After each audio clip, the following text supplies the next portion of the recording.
My name is Lejane, and I chose prompt B talking about epistasis. And the mode of epistasis that I chose was single dominant epistasis.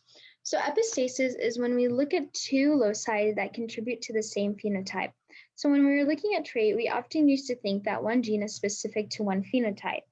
And while that may be true in the heterozygous dihybrid crosses that follow Mendel's 9 to 3 to 3:1 ratio, that is not an example of epistasis.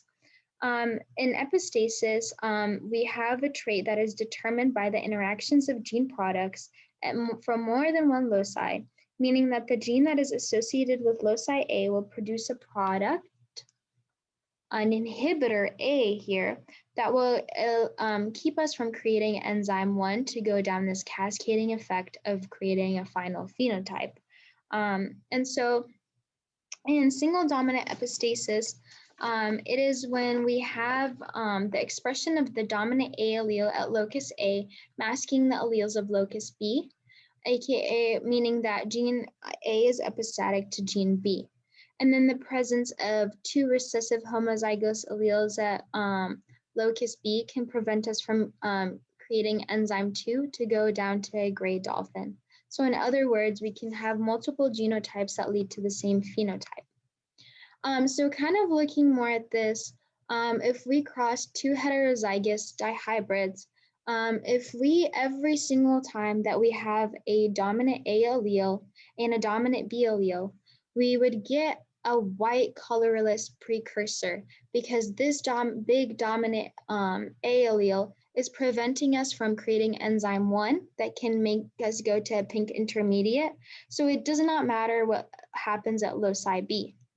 And then in this example, also, this would contribute to all of these right here being white as well because we have this big inhibitor A allele. But if we didn't have this big allele and we had two homozygous recessive A alleles, then we could potentially get to a pink intermediate and a gray intermediate.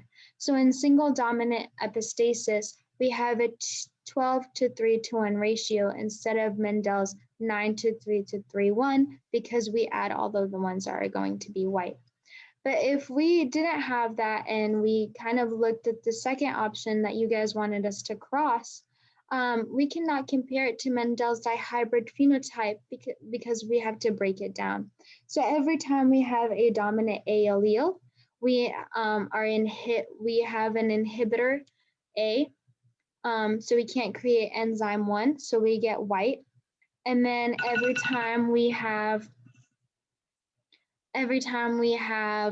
the homozygous A allele, we produce both enzymes 1 and 2 to get us to gray.